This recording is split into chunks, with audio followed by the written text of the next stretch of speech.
Hi everyone, Ben from the Dogpatch team. Really excited to walk you through our presentation from Rainmaker this past spring in Atlanta, where we talked about using custom data to drive relevance at scale.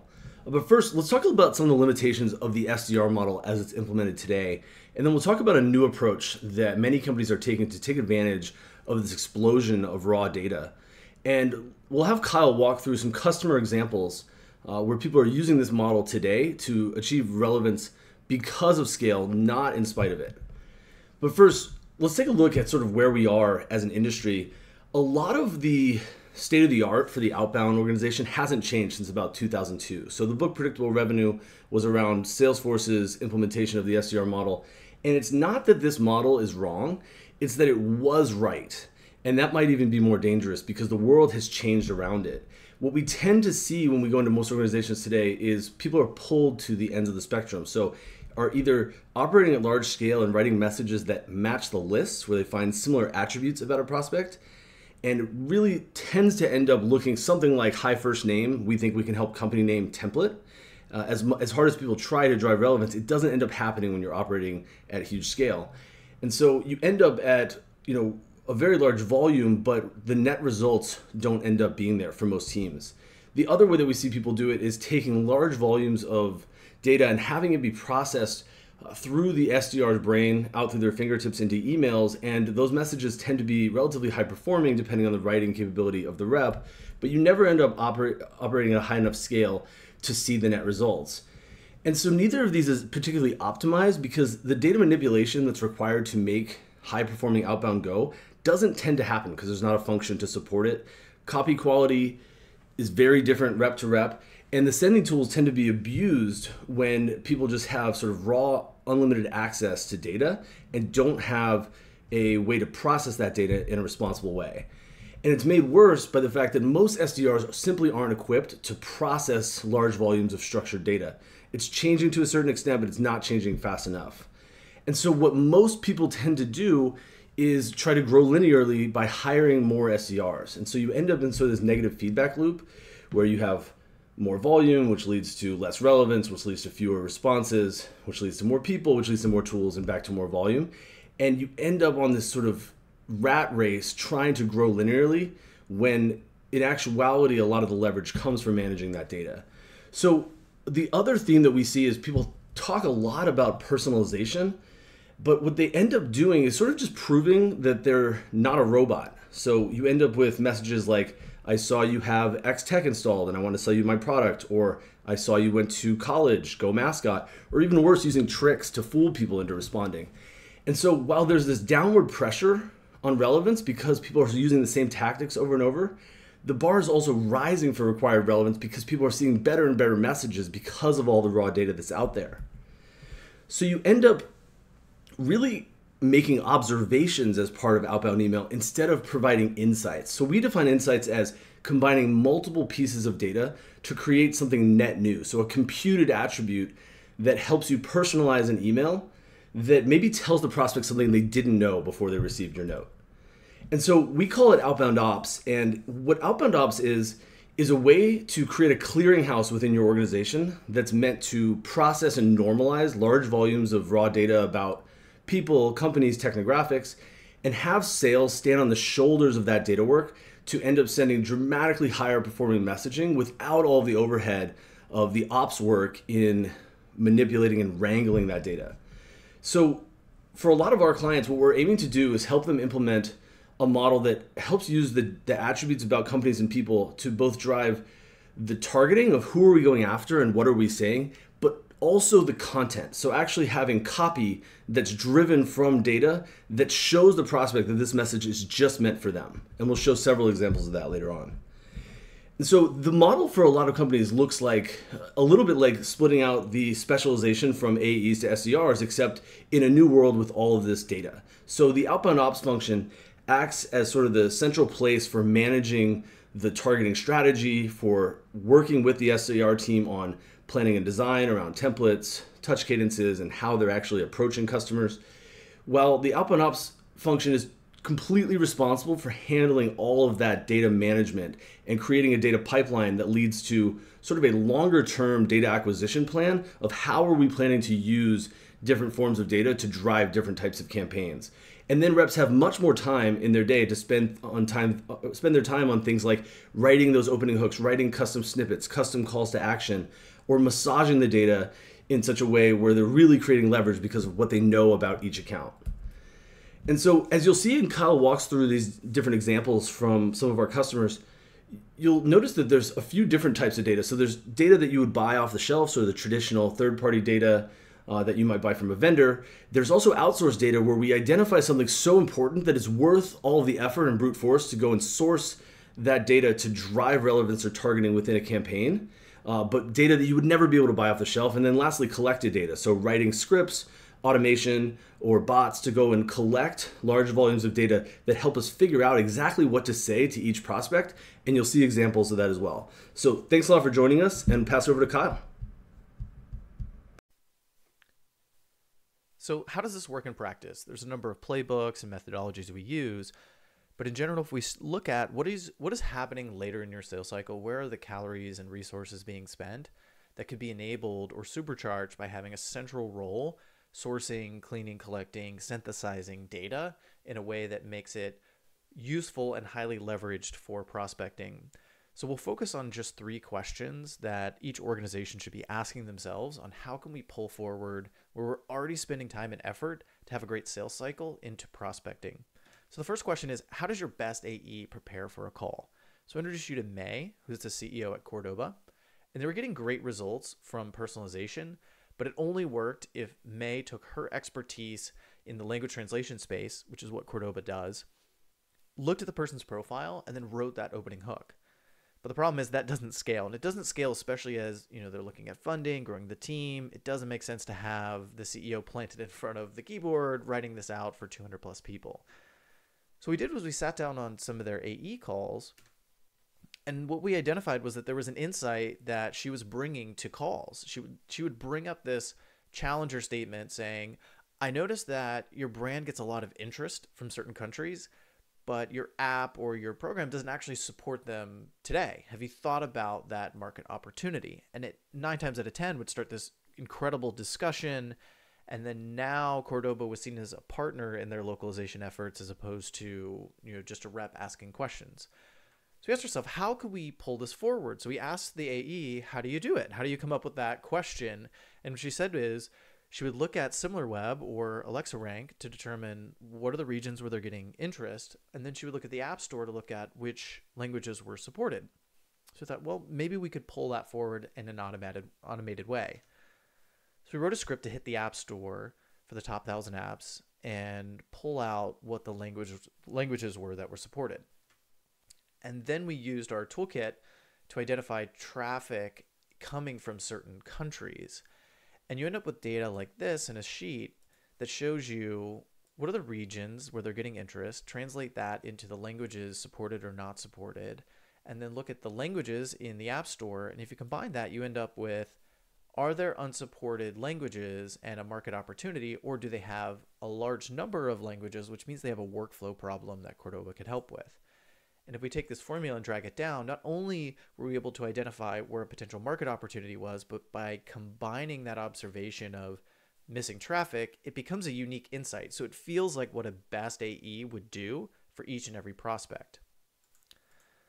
So what you end up doing is creating this formula that populates inside of SalesLoft that brings together that unique insight. Now, they did have a problem. So we had this great insight, but for Cordoba, they would say it differently for every persona. They sell a product, marketing, engineering, so the way you would present that insight is different for each person.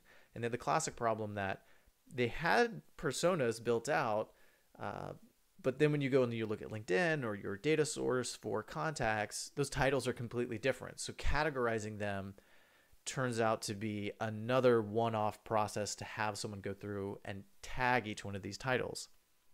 So what we did was we used a machine learning tool called MonkeyLearn, tagged the first 10% of their database with the persona that each person belonged to, and then let machine learning sort through the rest, ended up with this great accuracy to then filter all of those unstructured titles into the persona that was relevant specifically to Cordoba. So now we could combine this logic that says, is there a market opportunity or a workflow problem, change the nature of the language and then produce a custom insight for each, not only company, but also person that we're reaching out to. So you end up combining all of these different data sets, custom workflows to create this highly flexible dynamic template that gets populated inside of SalesLoft. And the net effect of this was a 50% increase in the number of opportunities that they were driving, but potentially more importantly, this is at a 20x throughput because they were able to run so much faster without having the CEO sitting in front of each profile and typing these out. So by taking AE research and pulling that forward, they're getting a better result and they're getting it faster. So for SalesLoft, the integrations with the coaching partners creates this great opportunity to look for what are my best reps saying on a call. So not just saying, how do we help our AEs run faster, which is the great utility of all of these different coaching tools, but being able to identify and pull forward from your one-on-ones with your best AEs to say, what are you doing that's driving this great engagement on calls? And then looking for those insights that you can pull forward into outbound.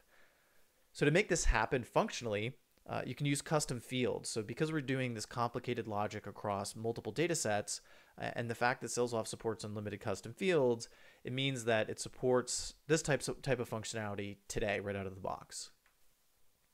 So the next question is, how do your best AEs close deals? So not just in the first call, that discovery call that gets the conversation going, but what are they doing further on in a sales cycle to keep a deal moving and really set the North Star for your prospects, for their prospects and customers?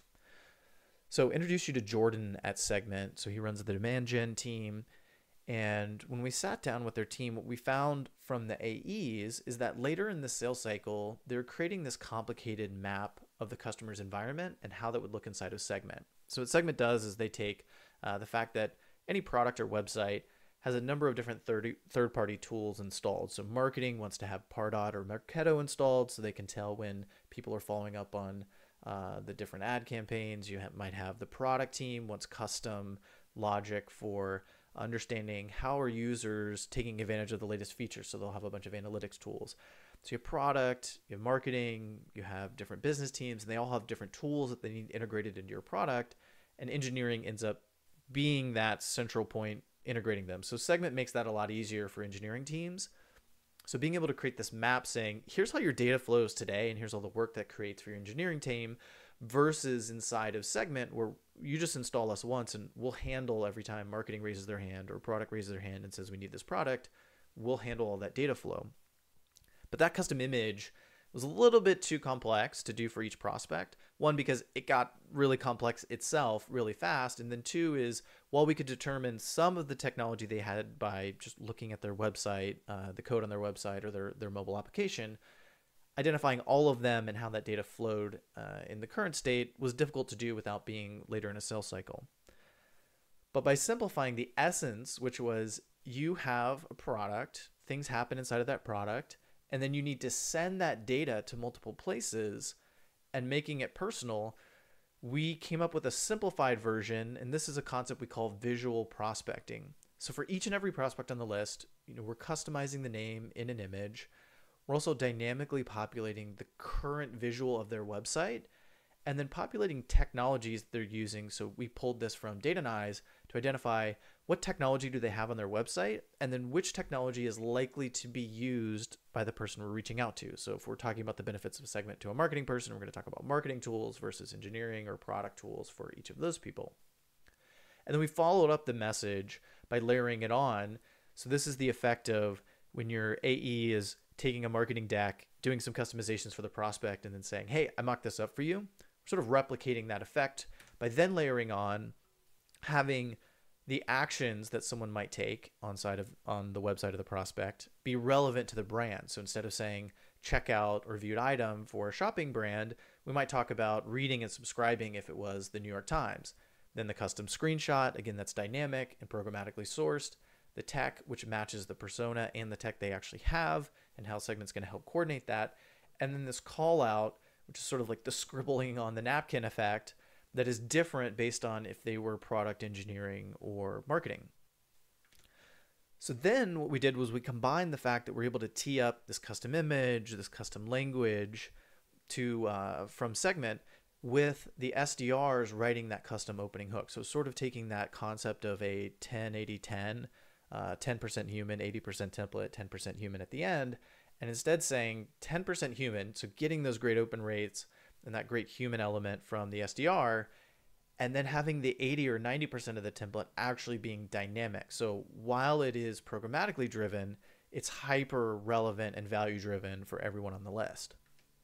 So the net effect of this was, after a number of experiments where we pulled forward what were the best AEs doing on a first call, layering into what are they doing later in a sales cycle with dynamic images, is they were getting a 300% increase in opportunities. And for the stats nerds, it's at a 99% confidence interval. So were fairly large experiments that we ran to identify how much impact is this having on downstream opportunity generation. So you end up taking sales content later in the sales cycle, pulling it forward, and then getting a better result. Now for SalesLoft customers, all these integrations with different content tools are giving you this data that tells you what's resonating throughout your sales cycle. So for DocSend, seeing what content is the sales team sending out that people are engaging with, and then pulling out the essence of that. So simplifying often what's happening later in a sales cycle because you know more about the prospect, but pulling forward the essence of what happens in that moment to drive attention from your prospects. And again, this is possible functionally by using the custom, the HTML mode to change the image instead of being a static image to a dynamic URL. So the final question we explored for finding relevance is, what is all the work you're doing to identify your target market, and how can we use that for company or person level relevance? So what I mean by that is, often we spend a lot of calories saying, who are the right companies for us, right? The ones that have the old tech, they're a certain size, they have the right revenue. And that gives us a great understanding of our TAM. And it also helps us answer, who do we want to talk to? But it often doesn't answer, why do they want to talk to us? So the company we'll talk about today is actually kind of an exception, because the work they were doing to identify their TAM was actually really great at producing this data, but they had a further problem. So meet Jem, who's the COO at a site search company. And the problem they had was, so they managed site search for, say, e-commerce and really large sites. And they had one of the best understandings of how to identify who was a great prospect for them. So analyzing a couple different dimensions of their current site search experience, and then coming up with different insights on, why should they want to use them in the first place. But the problem they had was it did require a domain expert, and there really was no place to go buy this data. And it'd be really difficult to train, someone outsourced to do this behavior just because of the deep expertise required. So by looking at the couple dozen different dimensions that they would analyze, what we found was there was actually about 10 or 12 that could be largely automated with some clever coding. And for the ones that couldn't be automated, we could largely queue that up for an expert. So something like subjective, like, are these results relevant? It does require an expert to take a look, but it doesn't require them to go to the site, wait for things to load, and then look at the final results. We could just take a screenshot and present it to the expert where they can make a quick call. So I'll walk through an example of what we ended up doing here. And so what you won't see on the right side in the terminal is some code that's running, that's pulling up REI's site. It's doing some analysis to say one of the questions you're probably asking, which is, what do you type in the box, right? What you'd search for target is very different than what you'd search at REI.